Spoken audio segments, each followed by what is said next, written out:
Welcome back. Welcome back. I hope that everyone is enjoying themselves. Up next, we are going to have the pleasure of hearing from Jay Miller. Jay is a developer advocate and DEI community advocate, and he is a developer with Elastic, which is based in San Diego, California. And he enjoys finding unique ways to merge his fascination with productivity, automation, and development to create tools. And if you have been participating in the comment section, you see that Jay has been dropping some knowledge over there. So we appreciate that. But welcome, Jay. And we are so excited to hear about your topic. But look at the numbers using public data to highlight systemic freedom. So we are very happy to have you and welcome. Thank you, and thank you for letting me know that I talk way too much in the comments, but that's okay. I'm happy to. Everything that you have put in there, I've been enjoying myself. Awesome. Let me get the screen up and we can jump in and get started. I don't see that on in the system here. There we go. Boom. All right, so as Brandy mentioned, I am Jay Miller. I'm a developer advocate for Elastic, and what you're going to be looking at is some data that I've been collecting to answer some of the questions that we always hear. And I know it's annoying, and I'm here with you, but hopefully by the end of this, I've given you some tools and some tricks to answer some of those questions when we get when people try to clap back at us, and we know that that never really works, but at least now we can back it up with some actual numbers here.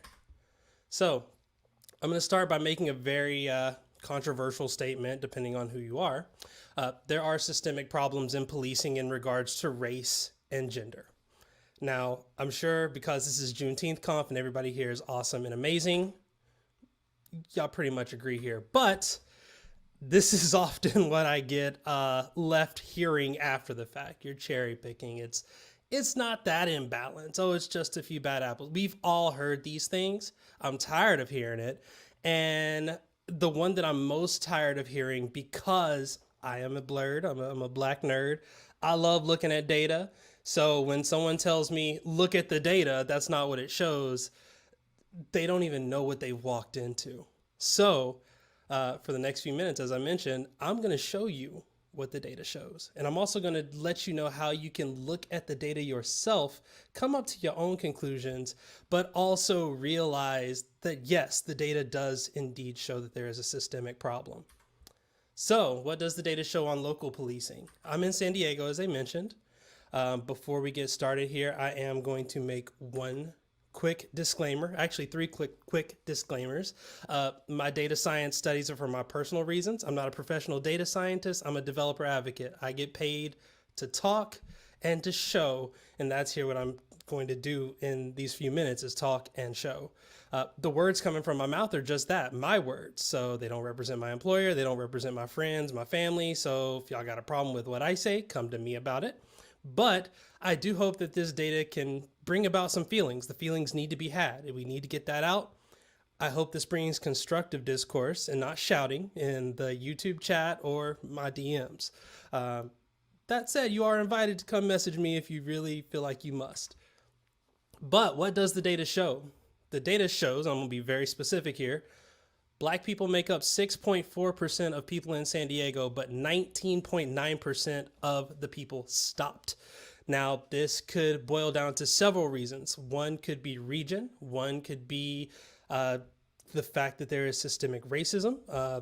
There are a lot of reasons that could happen. But if we look at the data itself, we look at the census data of San Diego County and San Diego City, Black and African American people alone make up 6.4%. And we look at who's getting stopped, Black and African Americans make up 19.93% of the people getting stopped. And that's out of 468,796 people. If you notice on the screen here, there's a couple of boxes with some gray dash lines here. This is data that I've collected. This is data that I've pulled. What you are looking at is the data that I am showing. It is live on the system, the same system I'm using to present this data. So if anything changed, these numbers would change as well. So the good news, I talked about San Diego. If you live in any of these states outlined here in this image, you may have policing data available in your area. This image comes from the Stanford Project on Open Policing. It doesn't seem like their data is up to date, so I did not use it. Instead, I used the San Diego Open Data Portal. And we're going to spend a couple of minutes talking about just that. Why is this information available? It's available due to the Racial and Identity Profiling Act, or RIPA, that took effect in 2018.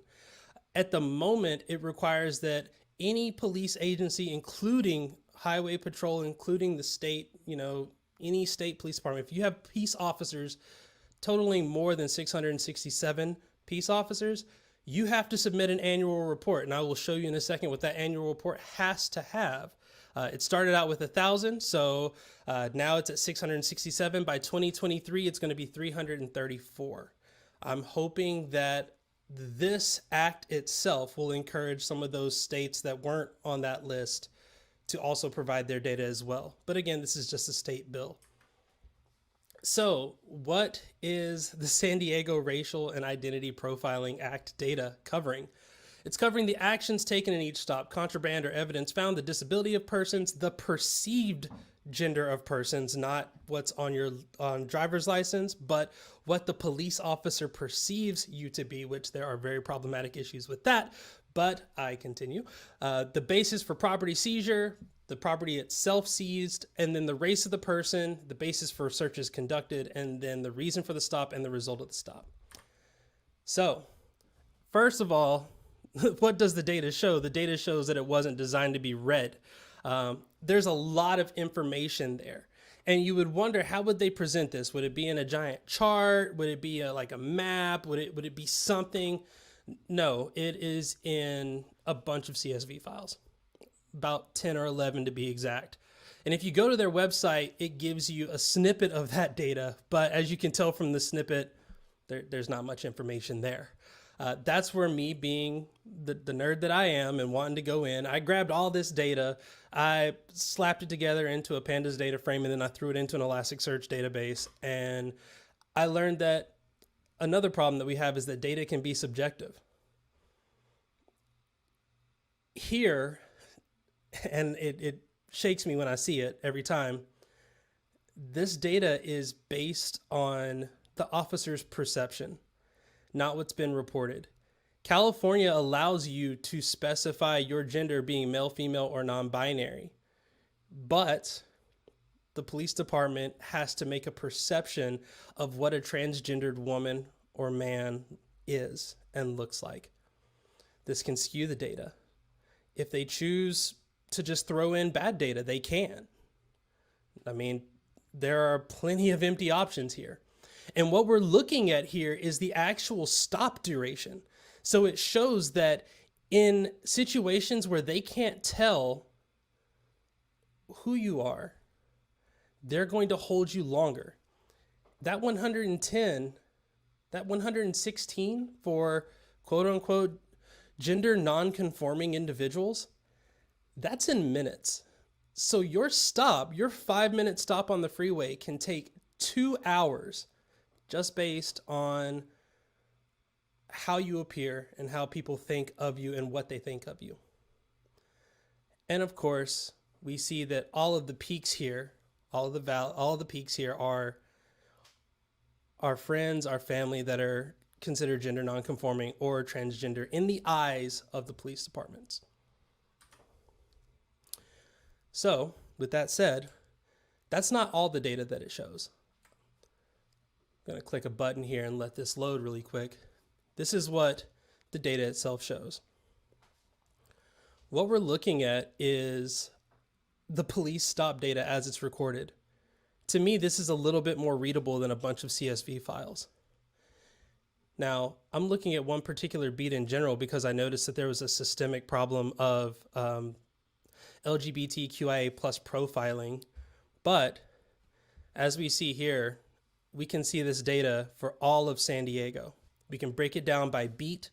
We can see what the results are. And of course, we can see if race plays a part. And by doing that, we're able to then look and see how gender roles can change on how long you're stopped based on your race. We can see how often Black folks are stopped based on their race. And we can continue to look down this path to uncover many of the different issues, like what police beats are heaviest in stopping of these individuals and where do those beats reside. And by doing that, we now are able to come up with a better idea that if you were in Pacific Beach and you were driving while Black, Beat 122 is known for stopping Black people there more than any other, which makes sense because it is near a very affluent neighborhood of La Jolla right down the road. I've talked about local data. And part of that is because even federal data can't be relied on all the time. Unfortunately, I'm not going to have federal data as provided by the police department, and I will tell you why, but I will have some federal data. But before we continue, I want to make sure that we don't forget, as I'm about to show you some of this information. What I've shown you are data points. What I'm about to show you, I wish I could show you the people, but unfortunately I can't because they're no longer with us. So you're going to see names that appear. These are the names of people who have families, people who had friends that are no longer with us. So don't look at it as a data point, look at it as a person. I said I can't show you federal data, and that's because according to the Washington Post, the FBI and the Center for Disease Control and Prevention, they log fatal shootings by police officers. But unfortunately, the officials at the FBI and the CDC have acknowledged that their data is not complete. So the Washington Post started a project called the Open Police Data Shootings. Basically, they scour the news, they look for all of the police shootings that happen on the news, and they record it, and they have now recorded twice as many fatal shootings as recorded annually by federal departments. So we're going to look at that data next.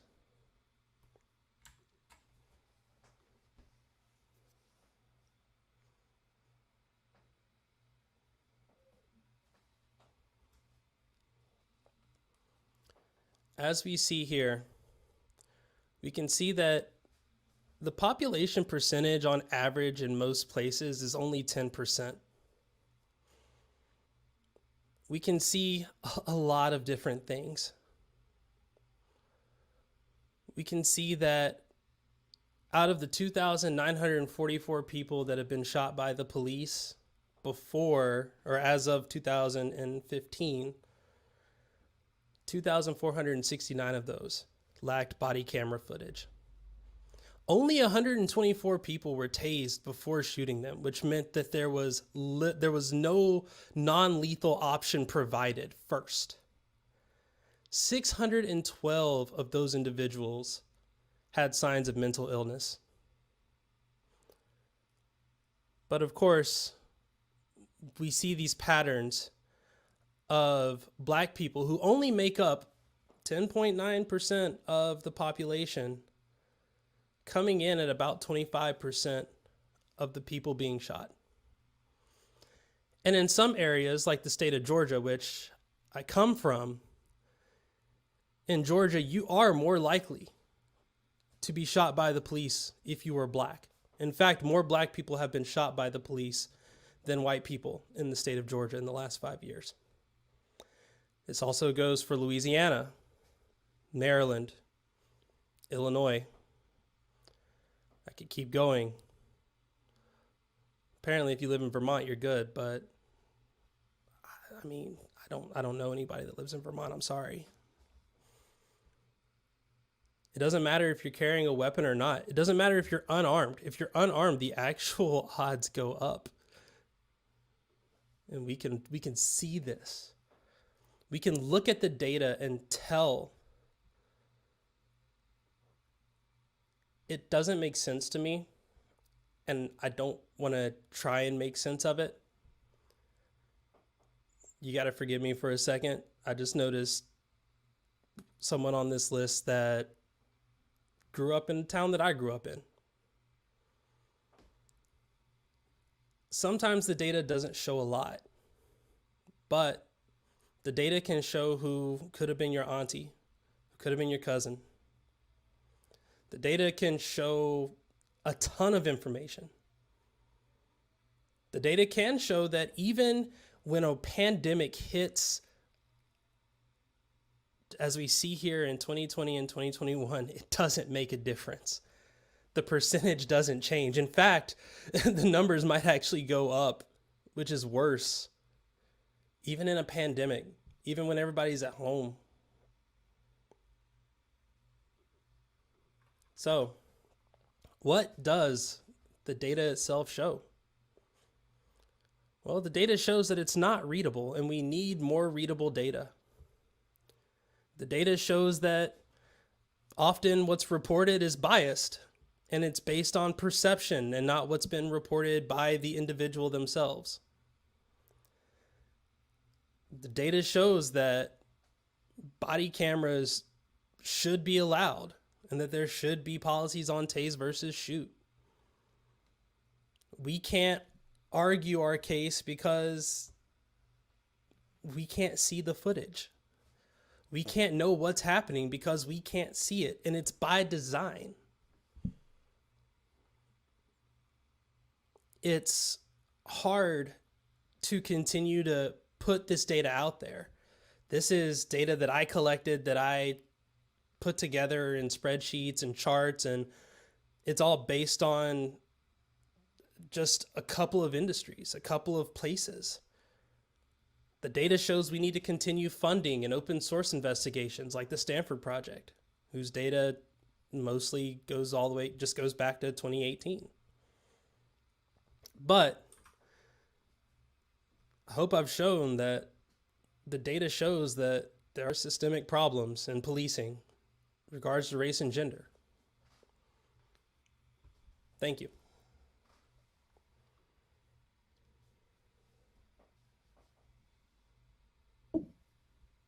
Thank you so much, Jay. That was amazing. And you can't argue with numbers. You can't. Thank you so much for doing that research. Thank you for sharing it with us and for giving us something to seriously think about. We appreciate you. Thank you so much. Thank you. Up next, we will be hearing from Leslie Chapman, and we're going to just take a brief pause right now. So we'll see you in a minute.